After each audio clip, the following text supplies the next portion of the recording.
To be or not to be? That is the question. Whether 'tis nobler in the mind to suffer the slings and arrows of outrageous fortune, or to take arms against a sea of troubles and by opposing, end them. So my name's Judith Green. I coordinate the A-level English course here at Harington. And the reason why I do it, and I love doing it, is because I think that stories are our way of understanding the world and giving voice to different people. And I think they're also really enjoyable. I just love different stories. To die. To sleep no more, and by asleep to say we end the heartache and the 1,000 natural shocks that flesh is heir to. 'Tis a consummation devoutly to be wished. I really enjoy studying what we did for coursework, Jerusalem and the God of Small Things, because it was interesting from like a different perspective of time and analysing the play, and it was fun to read. I'm studying law at uni, and literature's helped because it's good when you're analysing cases and like building up a judgment on things as well. You ready? Hello, I'm Ms Winter. I'm one of the literature teachers here at Harington. I absolutely love teaching literature, really because I think the whole world is alive in the text that we study, although it may be slightly distorted. To die. To sleep. To sleep. Perchance to dream. Hey, there's the rub. For in that sleep of death what dreams may come when we have shuffled off this mortal coil must give us pause. There's the respect that makes calamity so long of life.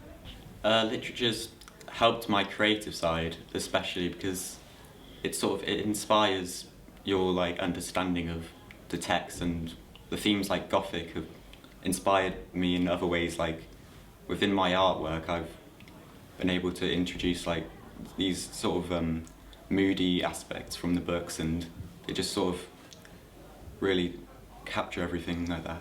When I go to university, I'm going to study arts, so the creative side will allow me to greatly develop my reasoning for why I've produced my artwork, as well as being able to explain all my techniques in a more confident way.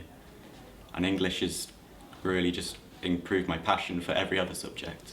There is quite a range of texts, but my favourite include two, Hamlet and Jerusalem, especially the link between Hamlet and psychology, which is what I'm interested in doing at university, and its description of melancholia, which is an early form of depression.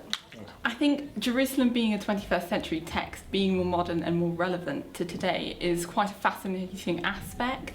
And I think that's one of the most important things that I've enjoyed about that play particularly. I think it's really put into perspective when you look at the play and you watch what different interpretations can arise from a play that's been written. I feel like it added to the comedy of the play in general, and also the characters, adding certain realistic approaches to those characters. For who would bear the whips and scorns of time? The oppressor's wrong, the proud man's contumely, the pangs of despised love, the law's delay, the insolence of offence, and the spurns that patient merit of the unworthy takes, when he himself might his quietus make with a bare bodkin. Yeah, I really enjoy the group work that we do, because it helps your communication skills, as well as allows you to develop your answers to another level, because obviously everyone helping out and you can contribute as well. But I also like how interactive it is. Everyone takes part in the lesson, and sometimes if you want, you can go to the front of the class and people can act things out and participate in whatever they want. I think that acting it out at the front of the class, not everyone has to do it, but if you want to, you can do it. So it'll we use a metaphor to act out. So say reason being overthrown, there'll be someone pretending to be reason, and then the person who's overthrowing them could take their place on the chair. Are there any other skills that you feel that you've developed? Yeah, well, I think obviously with the subject you have to do your own independent work as well and write down what you think, because in the end of the day that's what's important, what you think. So I've improved my independent thinking skills as well. That's been shown through things like coursework. You have to have your own ideas about things and write those down, your independent ideas, because you're doing that by yourself. It helps you be a bit more clear with what you think in the other subjects as well. Who would fardels bear to grunt and sweat under a weary life, but that the dread of something after death the undiscovered country from those who born no traveller returns. I also think that in terms of communication, it's really important to fine-tune our use of language so that we can understand what people are saying to us, what they're asking us to do, and then most importantly, we can shape our view of the world and and try to shape the future that we want and speak how we want things to be rather than just letting it happen to us. So I think it's a really important subject because it's about communication, and that's what we spend all of our time doing. My favourite text in English has been Paradise Lost, because I think that it relates to a lot of other stories that have all kind of, I mean, if you look at any other text or play or film, it all kind of relates back to it, like the story of Adam and Eve. You've got like good and evil, like in the Rocky Horror Picture Show. You've got like Frankenfurter seems a lot like Satan, and then Brad and Janet are Adam and Eve.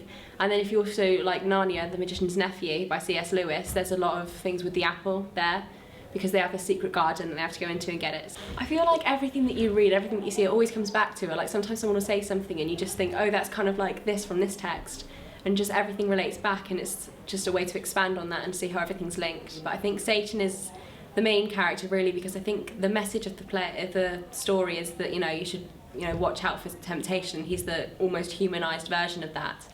And so having him as such a likeable character just emphasises that, and so I think that all of the good and bad can be seen in Satan more than any other character.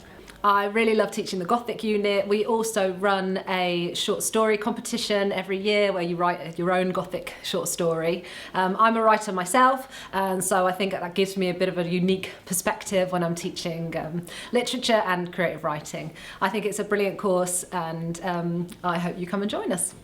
Fun, exciting, interesting. Challenging, motivating and inspiring.